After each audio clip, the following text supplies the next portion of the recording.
তৃতীয় শ্রেণীর আমাদের প্রাণপ্রিয় শিক্ষার্থী বন্ধুরা, সানমুন অনলাইন স্কুলে তোমাদের সবাইকে স্বাগতম।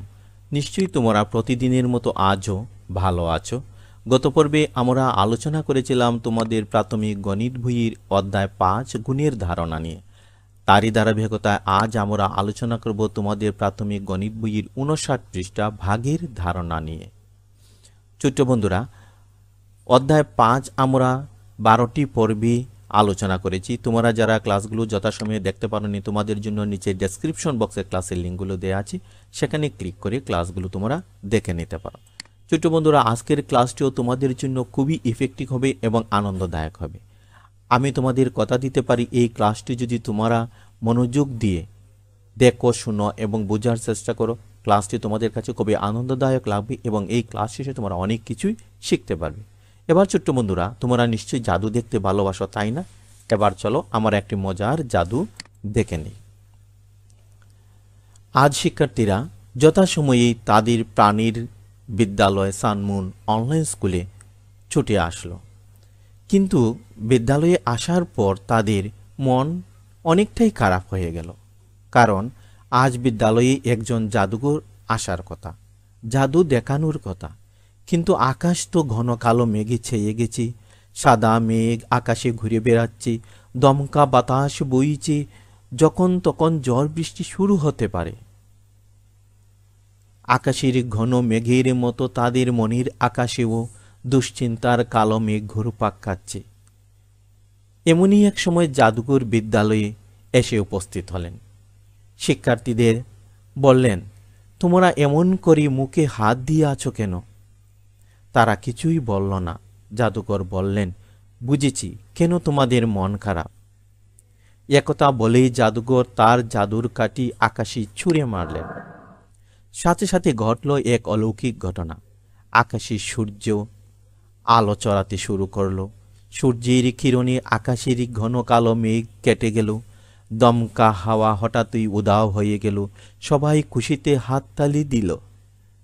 এবার জাদুকর বলল, তোমরা কি জাদু দেখতে পছন্দ করো? জাদু দেখতে চাও? শিক্ষার্থীরা বলল, কেন নয়, আমরা হচ্ছে জাদু দেখার জন্যই সকাল থেকে অপেক্ষা করে আছি, আমরা জাদু দেখতে চাই। ঠিক আছে, আমি তোমাদের আজ একটি জাদু দেখাবো। জাদুটির নাম কি জানো? ধপাস এবং ভাগাস। শিক্ষার্থীরা বলল, কি মজা কি মজা, খুব সুন্দর জাদু হবে। এবার জাদুকর বলল, তোমরা কি লক্ষ্য করেছ তোমাদের বিদ্যালয়ের পিছনের আম গাছগুলোতে কি সুন্দর কাঁচা কাঁচা পাকা পাকা আম ঝুলে আছে? তোমরা কি আম খেতে চাও? শিক্ষার্থীরা বলল, আমরা তো গাছে উঠতেই জানি না, আমরা আম পারবো কিভাবে? আর আম না পারলে বা আম খাবই কি করে? তখন জাদুকর হঠাৎই তার জাদুর কাঠিটি আম গাছের দিকে ছুঁড়ে মারল। অমনি 4টি আম ধপাস করে নিচে পড়ে গেল। এবার জাদুকর দেখল যে এখানে 4 জন, ওখানে 4 জন, মোট 8 জন। আম তো আছে মাত্র 4টি, তাই এদেরকে আমি কিভাবে ভাগ করে দেব? তাই জাদুকর আবার ঝুড়িয়ে পড়ল, ধপাস। সাথে সাথে জাদুর কাঠিটি আম গাছে আবার চক্কর দিয়ে উধাও হয়ে গেল এবং 4টি আম নিচে পড়ে গেল।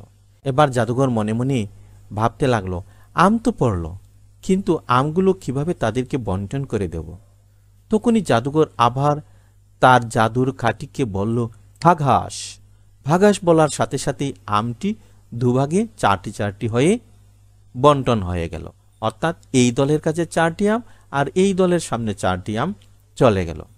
এবার জাদুকর শিক্ষার্থীদের উদ্দেশ্য করে বললেন, তোমাদেরকে যে এই আমগুলো আমি বন্টন করে দিলাম ধপাস এবং ভাগাস জাদুর মাধ্যমে, এই ধপাস এবং ভাগাসের সুন্দর একটি নাম আছে, সেটি কি তোমরা জানো? জানতে চাও? শিক্ষার্থীরা বলো, জানতে চাই। এটির নাম কি? এটির নাম হচ্ছে ভাগের ধারণা, ভাগ করা।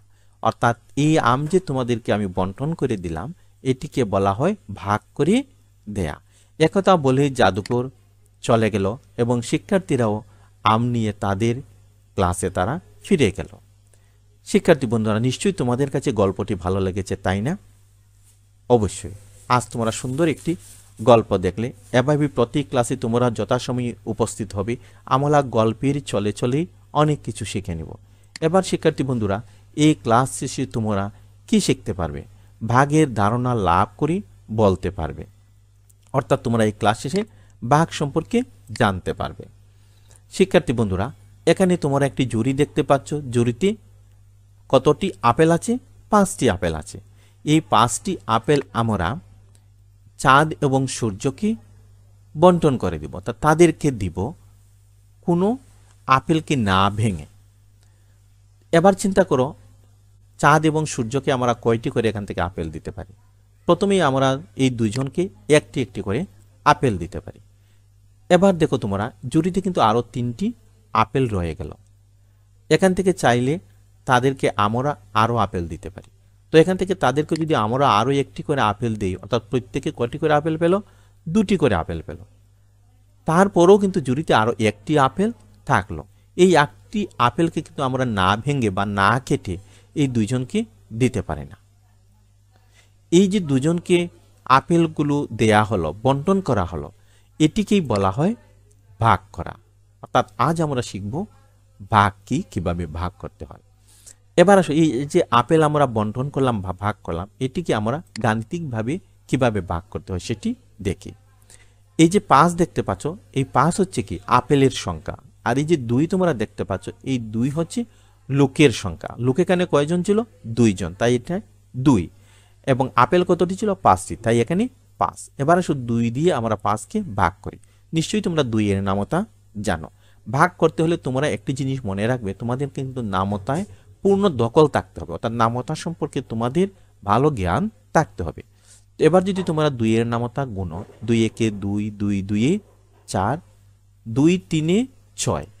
তো 2 3 যদি 6 হয়, কিন্তু আপেল আমাদের এখানে আছে কত? 5। আমরা 6-এ যেতে পারবো না। আমাদেরকে ভাজ্য এর সমান থাকতে হবে অথবা এর চেয়ে ছোট হতে হবে। তো 2 2 4, 4 হচ্ছে 5-এর চেয়ে ছোট, কিন্তু 2 3 6, 5 থেকে 6 কিন্তু বড়, তাই আমরা এখানে নিব কতবার? 2 বার। 2 2 আমরা নিচে লিখব 4। এবার 5 থেকে যদি আমরা 4 বিয়োগ করি, তাহলে আমরা কত পাই? 1 পাই। এই যে সংখ্যাগুলো, এই সংখ্যাগুলোর কিন্তু ভিন্ন ভিন্ন নাম আছে। এবার সেই নামগুলো আমরা জেনে নিই। এই যে 5 তোমরা দেখতে পাচ্ছ, অর্থাৎ আপেলের সংখ্যা। আপেলের সংখ্যাকে বলা হয় ভাজ্য, অর্থাৎ বস্তুর সংখ্যা হচ্ছে ভাজ্য। এবার এই যে 2 দেখতে পাচ্ছ, এই 2 হচ্ছে ভাজক, অর্থাৎ এখানে লোকের সংখ্যা হচ্ছে ভাজক। এবার ভাজক দিয়ে ভাজ্যকে ভাগ করে আমরা উপরের যে 2 পেলাম, সেটিকে বলা হয় ভাগফল। এবার ভাজক দিয়ে ভাজ্যকে ভাগ করার পর যা অবশিষ্ট থাকলো, যে 1, এই 1কে বলা হয় ভাগশেষ। এবার আসো ভাগ কাকে বলে আমরা জেনে নিই। বিয়োগীর সংক্ষিপ্ত রূপকে ভাগ বলে। আমরা গুণ কাকে বলে পূর্বের ক্লাসে জেনেছিলাম, যে যোগের সংক্ষিপ্ত রূপকেই গুণ বলে। আর ভাগ হচ্ছে বিয়োগের সংক্ষিপ্ত রূপ। সেটি কিভাবে আমরা একটি গাণিতিকভাবে বিশ্লেষণ করি। এখানে দেখো তোমরা, আপেল ছিল কতটি? 5টি। আমরা প্রত্যেককে কতটি করে আপেল দিয়েছি? 2টি করে। অর্থাৎ এখানে এই যে 5 থেকে আমরা 2 বিয়োগ করলাম, থাকলো আমাদের কাছে কত? 3। আবার আমরা এই দুজনকে 2টি আপেল দিলাম, এই 3 থেকে 2 বিয়োগ করলে থাকে কত?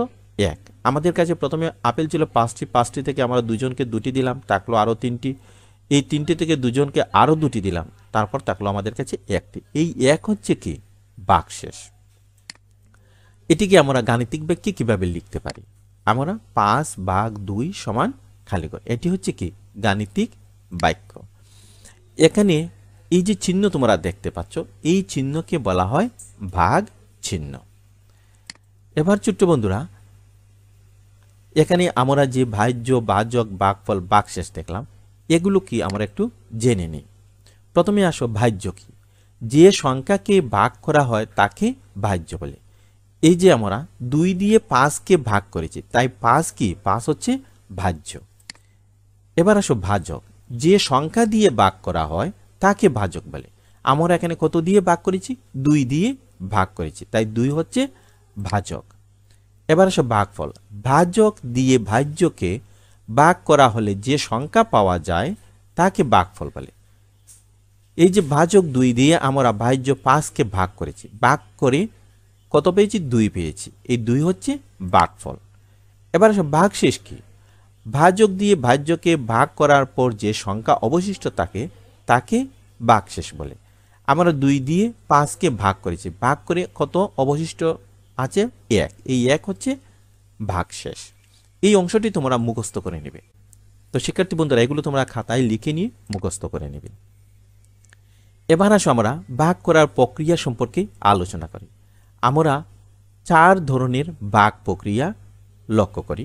প্রথমটি হচ্ছে পাশাপাশি পদ্ধতি, 10/2, অর্থাৎ 10কে 2 দিয়ে ভাগ করলে আমরা কত পাই? 5 পাই। এটি হচ্ছে কি? পাশাপাশি পদ্ধতি। এটি হচ্ছে আমাদের প্রচলিত পদ্ধতি। আমরা 2 দিয়ে 10কে ভাগ করলাম, 2 10-এর মধ্যে কতবার গেল? 5 বার। 5 2 10 আমরা নিচে লিখলাম, 10 থেকে 10 বিয়োগ করলে হয় 0। এবার এই যে পদ্ধতিটি তোমরা দেখতে পাচ্ছ, এটি হচ্ছে আন্তর্জাতিক পদ্ধতি। সারা বিশ্বে এই পদ্ধতিতেই ভাগ করা হয়। এখানে প্রথমে ভাজক লেখা হয়, তারপরে এখানে ভাজ্য, আর ভাগফলটি লেখা হয় উপরে। আমরা প্রচলিত নিয়মে ভাগফলটি কোথায় লিখতাম? এই যে ডান পাশে, কিন্তু আন্তর্জাতিক পদ্ধতিতে ভাগফল লেখা হয় উপরে। আর সবই কিন্তু প্রচলিত পদ্ধতির মতোই। আরেকটি ভাগ করার প্রক্রিয়া আছে, সেটা হচ্ছে উপর নিচ পদ্ধতি, অর্থাৎ 2/10। এই যে 2, এই যে নিচের টানটিকে ভাগ, উপরে হচ্ছে 10। 2 দিয়ে 10কে ভাগ করলে আমরা সমান কত পাই? 5 পাই। তো এই পদ্ধতি একটু জটিল মনে হয় আমার কাছে, কেননা এই পদ্ধতি এবং এই যে প্রথম পাশাপাশি পদ্ধতি, এই দুটি পদ্ধতিতে ভাগশেষ লেখাটা একটু জটিল মনে হয়। তাই এই প্রচলিত পদ্ধতি এবং আন্তর্জাতিক পদ্ধতিটি ভাগ করার সহজ নিয়ম এবং বুঝতেও সহজ। এখানে ভাজক, ভাজ্য, ভাগফল, ভাগশেষ খুব সহজেই শনাক্ত করা যায়। ছোট্ট বন্ধুরা, এবার ভাগ নির্ণয়ে কিছু সূত্র আছে। যদিও এই সূত্রগুলো তোমরা উপরের ক্লাসে গেলে আরও বিস্তারিত জানতে পারবে, তারপরও আমরা একটু দেখে নেই। ভাগ 2 ধরনের হয়, একটি হচ্ছে নিঃশেষে বিভাজ্য, আর একটি হচ্ছে নিঃশেষে না হলে। তো নিঃশেষে বিভাজ্য মানে কি? যে আমাদের ভাগশেষ থাকবে না, ভাগশেষ শূন্য হবে, অর্থাৎ ভাগটি মিলে যাবে। এ ধরনের ক্ষেত্রে ভাগ নির্ণয়ের সূত্র হলো ভাজ্য সমান ভাজক গুণ ভাগফল, ভাজক সমান ভাজ্য ভাগ ভাগফল, ভাগফল সমান ভাজ্য ভাগ ভাজক। আর নিঃশেষে বিভাজ্য না হলে ভাজ্য, ভাজক, ভাগফল এবং ভাগশেষ নির্ণয়ে কি হয়? ভাজ্য সমান ভাজক গুণ ভাগফল যোগ ভাগশেষ, ভাজক সমান ভাজ্য বিয়োগ ভাগশেষ ভাগ ভাগফল, ভাগফল সমান ভাজ্য বিয়োগ ভাগশেষ ভাগ ভাজক, এবং ভাগশেষ সমান ভাজ্য বিয়োগ ভাগযোগ গুণ ভাগফল। তো ছোট্ট বন্ধুরা, এগুলি নিয়ে তোমাদের অত বেশি চিন্তা করা বা মাথা ঘামানোর প্রয়োজন নেই। আমরা যখন পরবর্তী ক্লাসে যাব, এই যে সূত্রগুলো কিভাবে আসছে সে সম্পর্কে আমরা বিস্তারিত আলোচনা করব। আজ এ পর্যন্তই তোমরা জেনে নাও। তো ছোট্ট বন্ধুরা, আজকের ক্লাসটি খুবই ছোট্ট ছিল এবং আনন্দদায়ক ছিল। নিশ্চয়ই তোমাদের নিশ্চয়ই এই ক্লাসটি ভালো লেগেছে। ক্লাসটি যদি ভালো লেগে থাকে তাহলে তোমাদের বন্ধুবান্ধব আত্মীয়স্বজনের ক্লাসটি একটু শেয়ার করে দিবে। এবারে সব বাড়ির কাজ। আজ আমরা যে বিষয় নিয়ে আলোচনা করলাম তা বাসায় তোমরা বারবার অনুশীলন করবে। এইগুলো শিখে তোমরা খাতায় না দেখে লেখার চেষ্টা করবে। ছোট্ট বন্ধুরা, আগামী পর্বে আমরা তোমাদের গণিত বইয়ের ভাগ সংক্রান্ত 6 নম্বর যে অধ্যায়টি আছে, অর্থাৎ 6 অধ্যায়, সেই অধ্যায় নিয়ে আলোচনা করব। আমরা খুব আনন্দের সাথে ভাগ নিয়ে আলোচনা করব এবং আনন্দের সাথেই শেখার চেষ্টা করব। আমি তোমাদের কথা দিতে পারবো, আগামী কয়েকটি পর্বে ভাগ সম্পর্কে একটি পূর্ণাঙ্গ ধারণা তোমাদেরকে দেব এবং ভাগ তোমাদের শিখিয়ে ছাড়ব। তাই আমি তোমাদের অনুরোধ করব, আগামী কয়েকটি পর্ব অত্যন্ত মনোযোগ এবং ধৈর্য ধরে যথাসময়ে ক্লাসে তোমরা অংশগ্রহণ করবে। ছোট বন্ধুরা, তোমরা যদি আমাদের এই ক্লাসটি ফেসবুক পেজে দেখে থাকো তাহলে সানমুন অনলাইন স্কুল ফেসবুক পেজটি ফলো এবং লাইক করে নিও। তোমরা যদি আমাদের এই ক্লাসটি ইউটিউব চ্যানেল থেকে দেখে থাকো তাহলে সানমুন অনলাইন স্কুল ইউটিউব চ্যানেলটি সাবস্ক্রাইব করে নিও। সেই সাথে পাশে থাকা বেল বাটনটি অন করে দিও, তাহলে যখনই আমরা নতুন কোনো ক্লাস আপলোড করব সাথে সাথে তোমরা নোটিফিকেশন পেয়ে যাবে এবং যথাসময়ে ক্লাসে অংশগ্রহণ করতে পারবে, কোনো ক্লাসই মিস হবে না। তো ছোট বন্ধুরা, এতক্ষণ আমাদের সাথে ধৈর্য ধরে থাকার জন্য তোমাদের সবাইকে আন্তরিক ধন্যবাদ। ভালো থেকো, সুস্থ থেকো। পরবর্তী ক্লাসটি দেখার আমন্ত্রণ জানিয়ে এখানেই বিদায় নিচ্ছি।